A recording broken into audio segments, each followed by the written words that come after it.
What's up, this Dreekdadon. Make sure y'all catch my interview with AllHipHop. We just turned up for show. It's a takeover all 2022. What's the word? It's your man Slapshot. You here for allhiphop.com in the middle of Times Square, One World Studios. You can hear the honking already. My man's just telling me about that, man. Please introduce yourself. Let the people know who you are. What's up, this Dreekdadon. Got you. And you are coming from. We just had a discussion. So a little bit outside of Memphis. You know what I'm saying? So like, break down like a little bit. How far are you from Memphis, and what's the difference between your city and Memphis? All right, so I'm from like Fayette County, Galloway, Tennessee. It's basically like 20 minutes outside of Memphis, because you got Shelby County and you got Fayette County. And you know, you got deeper parts in Fayette County, deep in towards the country like Somerville, Moscow, Oakland.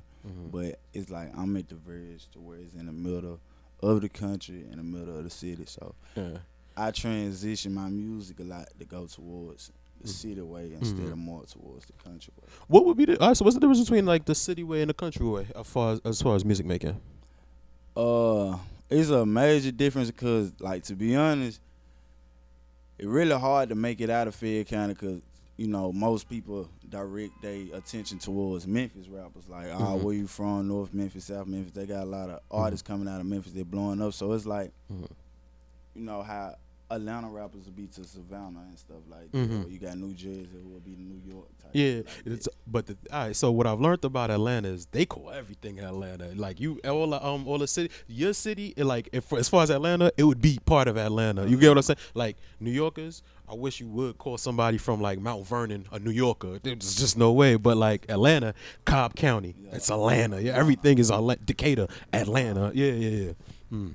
Does it work that way with your city too, or is it like separate? Like Memphis don't really. You got like Memphis divided up. Like you got North Memphis, you got South Memphis, you got Orange Mound, Whitehaven, South Haven. You got Raleigh, Orange Mound. Really, basically the main points of Memphis. Like if somebody say where they from, and you got Cordova and Germantown, but it's in the city, but it's more of like suburb skirts.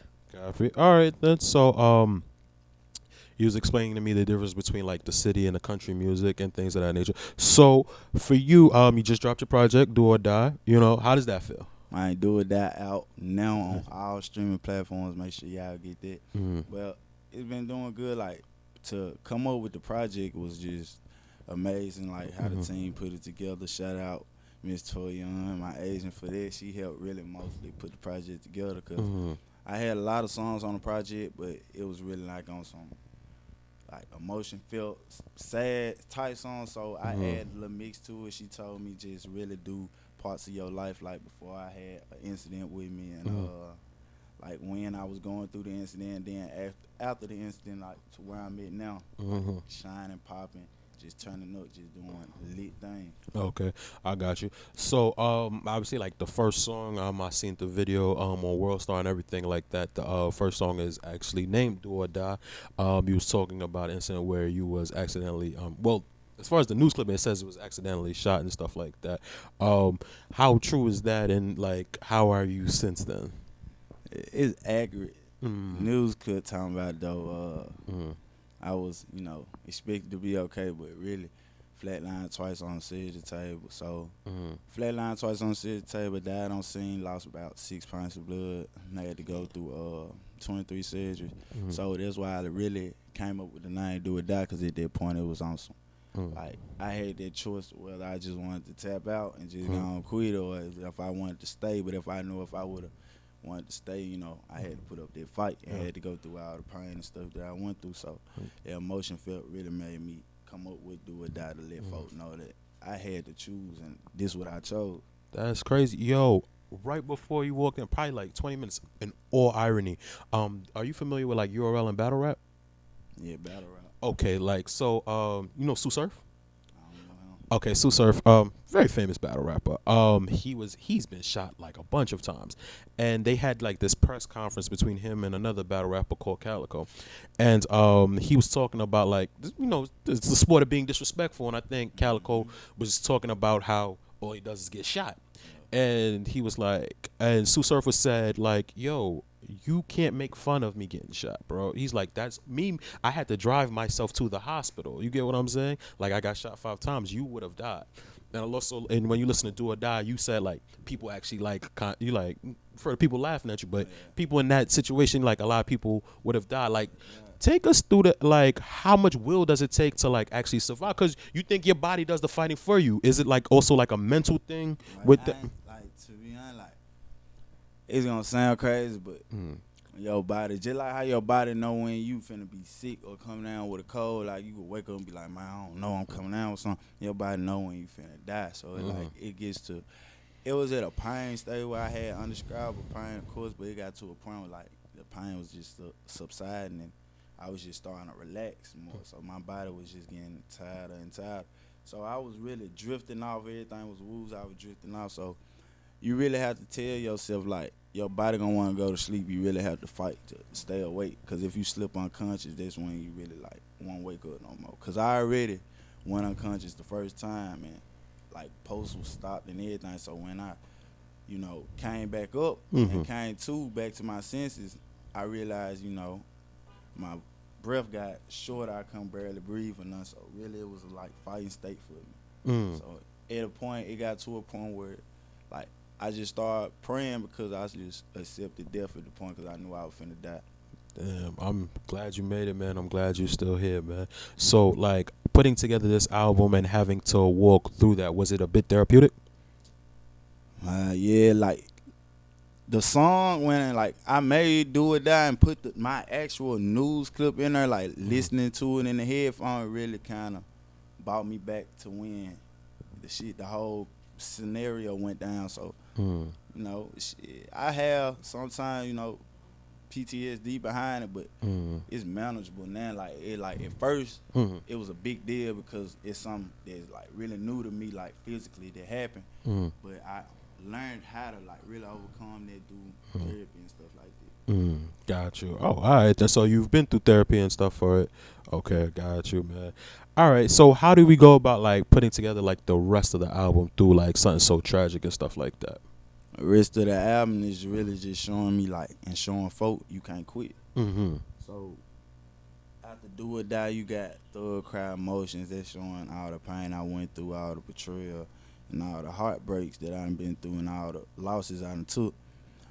But going down is just show I got lit. Like, even though the situation I went through, even though all the problems I got with me being shot and what happened after that, it ain't stopped nothing. I'm letting everybody know, like, no matter what happened to you in your life, whether you could have physically or mentally breakdowns or anything, like, can't nothing stop you. Cause like just 2 years ago, I went from nowhere. Now I'm up in New York with y'all. Yeah, so that's how I feel. That's a fact. So yeah, all right then. So 2022 is coming up and stuff like that. How do we go about like continuing pushing it? Like, what are some of the next things? Because obviously, like Do or Die was the song named after the album, it's the first single and things like that. What how are we promoting it now? Are we gonna stick with the storyline, or are we going over the party side of like Memphis and Dreek, or what how do we what's the rollout for the rest of it? I'm gonna just say for everybody, it's really like unexpected, cause with this you don't know how I'm gonna feel one day. The whole mixtape is just mixed emotions. Yeah. So how I carry out with it is just Do or Die effort. I'm gonna put 103% into this. Like, whether it's marketing, whether it's just pushing it, whether it's going to clubs to promote it. Like, I feel like this EP is really like something I feel that what the fans will know me for. Like, if anybody be like, Dreek, I don't know Dreek, but I heard his EP, so I feel like I know that, man. That's what I want. And that's exactly how I kind of feel about it. Listening to the EP, you kind of get a look into. Got you, man. All right. So before rap, you used to play ball, man. What caused the transition, and when did you know, like, all right, this rap shit might actually like kind of be real? I never like used to take it serious. I always freestyle. I wanted to play ball. It was on just to get me through school level. You know, everybody had that dream of going pro or going to that pro level. I played basketball and football. Kind of look like DeMar DeRozan. Everybody say everybody. But it got to a point I used to go to my big cousin house. Shout out Kill for sure. Shout out my boy. I used to go over his house, so and my big cousin, I really looked at him like a big brother and that shit. So when I went over his house, I used to write raps down, but I was never confident about it. Like I could never rap, so I freestyled for him. He used to be like, "Bro, you hard hell. You need to start taking that serious." But I ain't really took it serious because I was still up in school trying to play ball. But it really like hit me when an incident happened to where he had to go to jail, do some time.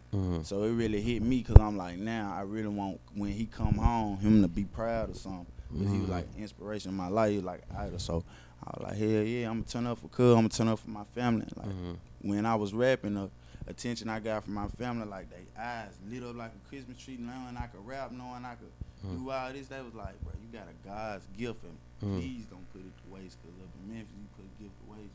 It only go 2 ways. This dead or jail. So I put used to it. Okay, I got you. Like, so as of lately, like well, you got like Key Glock got 30, you got Pool. You know, like Memphis is like a hotbed of like of music right now, man.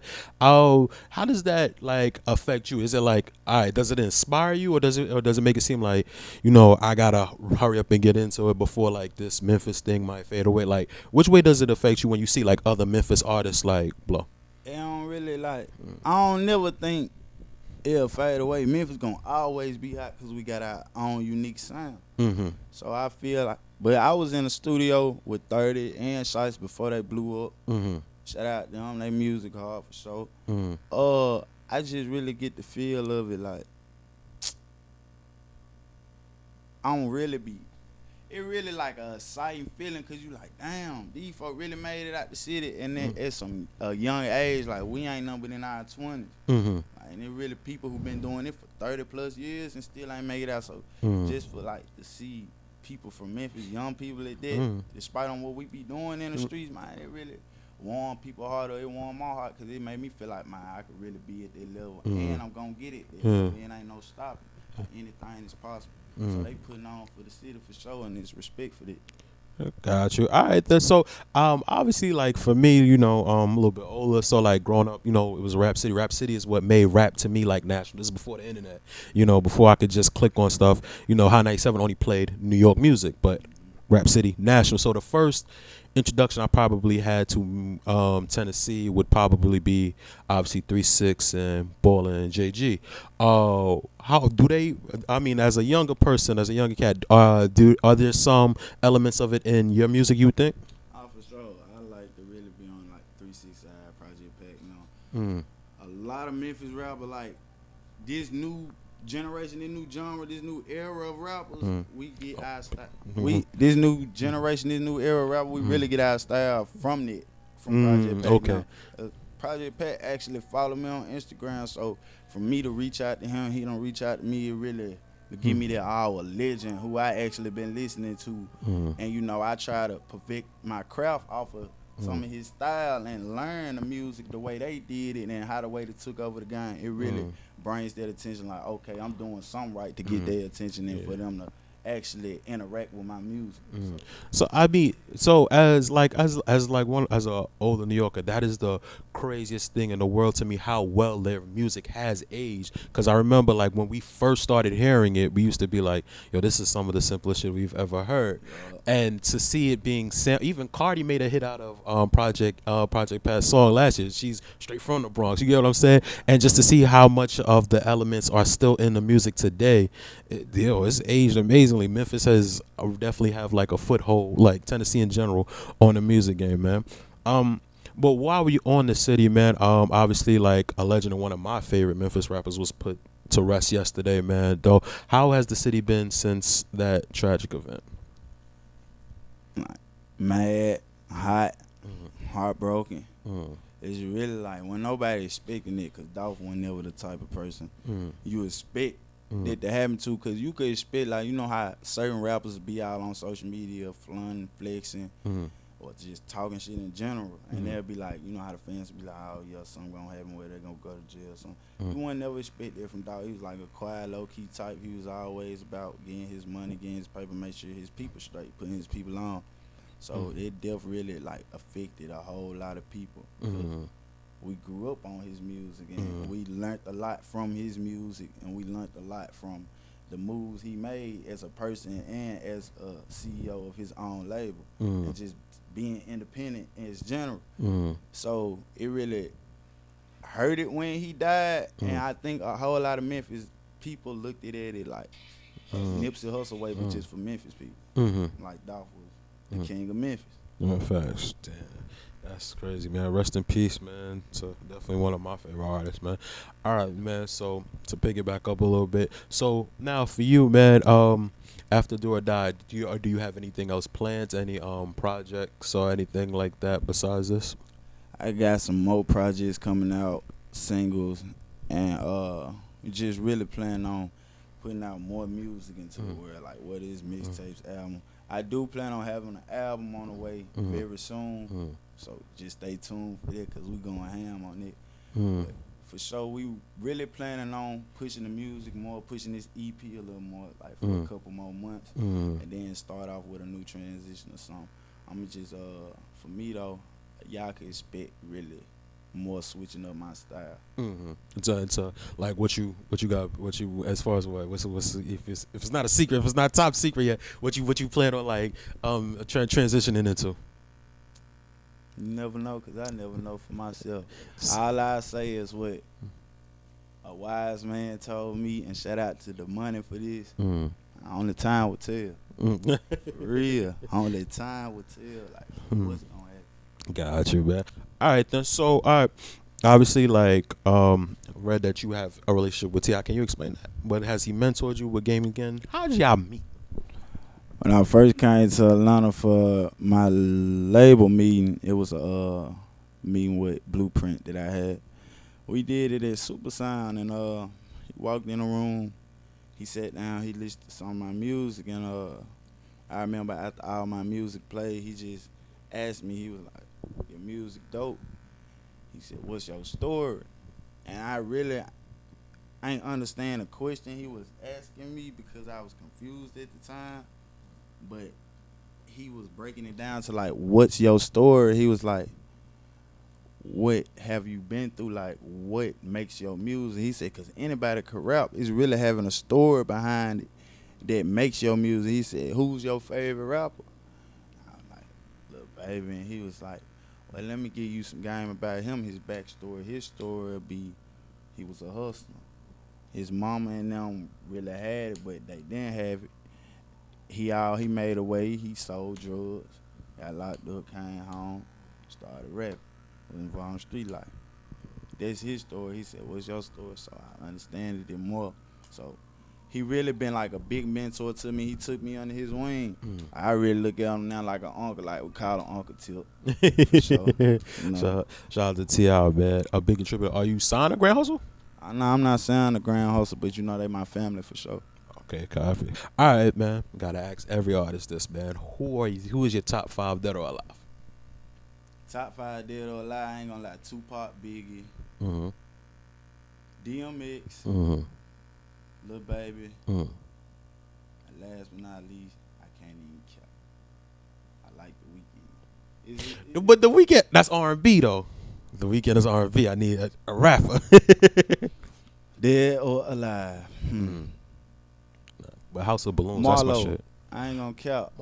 Marlo got some hard music. Yo, Lil Baby, home. No, I know. Yeah, I remember like hearing from Marlo a lot more like earlier, but ever since like obviously, but it's you don't really hear too many people mention his music and stuff like that. What about Marlo? So I would know how to dive in, because like when Baby first came out, obviously he was around a lot. You gotta mind, Marlo really was hard. Like he was the. You say Baby how Baby is in Atlanta, he was more of a locally known popping artist in Atlanta. So Marlo got some hard songs. If y'all don't know anything about Marlo, recommend y'all just go check out Marlo's song Heartless, or go check out his song If I Got It.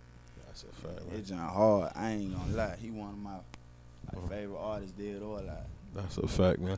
All right, then. Once again, let them know how they can find Do or Die and what the next single's gonna be. Y'all can find Do or Die on all streaming platforms. Y'all can find me on all social media platforms at Dreekdadon. It's DreekDadon. We got more music on the way, and it's finna be a takeover whole 2022. Man, dope. Appreciate you, man. It's your man Slop Shot here for allhiphop.com. Shout out to my man One behind the camera. We at One World Studios, and we out.